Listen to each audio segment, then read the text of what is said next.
Despite his hiccup with the refreshment lady, Peter Sam was running the line well. Each night, he returned to the sheds bubbling with pride. "The fat controller called me a credit to the line today," he chortled.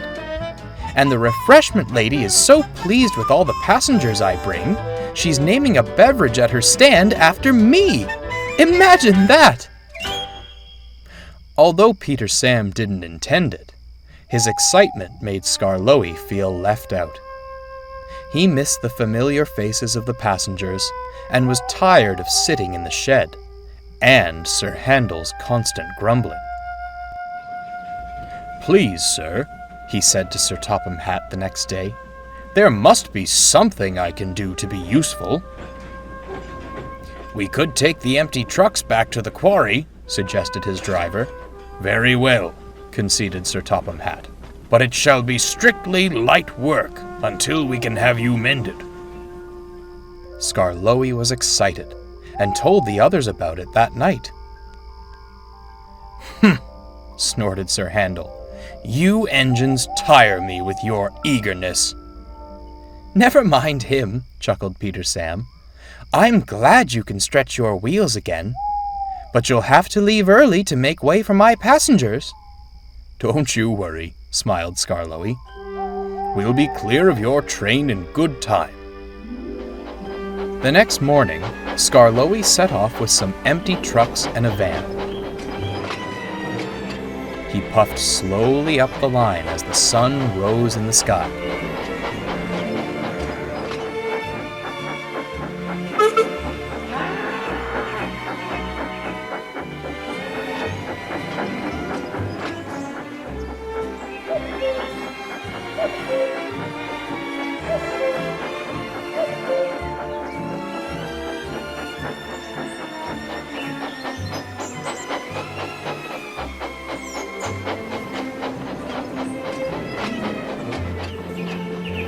"Pace yourself, Skarloey," said his driver. "We've plenty of time." Skarloey was about to retort when he spotted a familiar figure near the line side. It was the refreshment lady. "Hello, missus," he smiled. "Is anything the matter?" "Oh, I'm glad to see you, Skarloey," she sighed. "My old bicycle has a flat tire, and I must get to the shop before Peter Sam's first train. Could I ride with you, please?" "Of course," replied Skarloey, "though we've only the van for you to ride in." "That's fine by me," she said, and climbed quickly aboard. With his passenger in tow, Skarloey's pace quickened, despite his driver's best efforts to hold him back. Before long, they reached the station by the lake.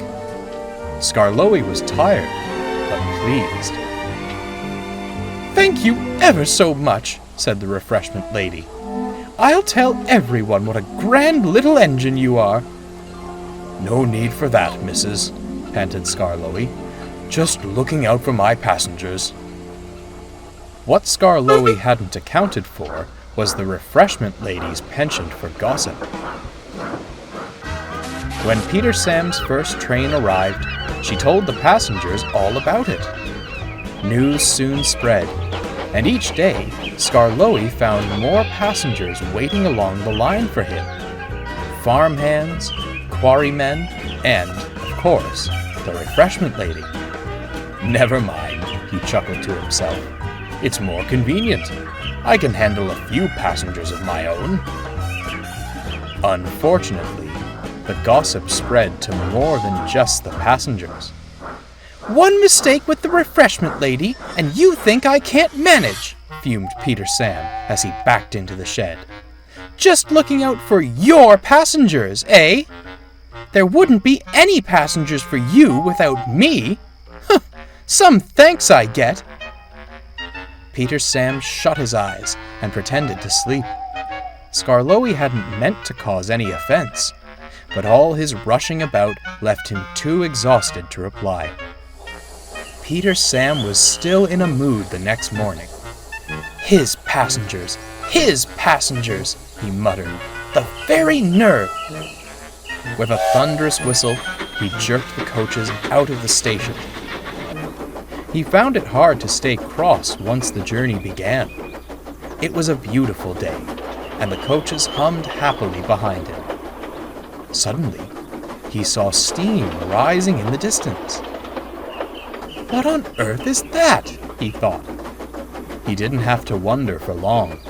In the passing loop sat a very worn-out Skarloey, his ragtag group of passengers standing around him and the trucks. "Well, well," smiled Peter Sam. "Aren't we meant to get to the station before stopping?" Skarloey couldn't reply. He was out of breath. "Oh dear," frowned the refreshment lady. "I'm terribly sorry, Skarloey. I didn't mean to wear you down." "Never mind," soothed Peter Sam. "Perhaps it's time you rode a real passenger train again." The refreshment lady and the stranded passengers boarded the train, and Peter Sam hurried up the line. Everyone cheered when they reached the lake station on time, and the refreshment lady served a complimentary round of Peter Sam's punch as thanks. On his way home, Peter Sam stopped to fetch Skarloey and pushed him back to the shed. "Thank you for rescuing me, and our passengers," smiled the old engine. "You've been splendid. I'm sorry if I led you to believe otherwise." "I'm sorry too," replied Peter Sam.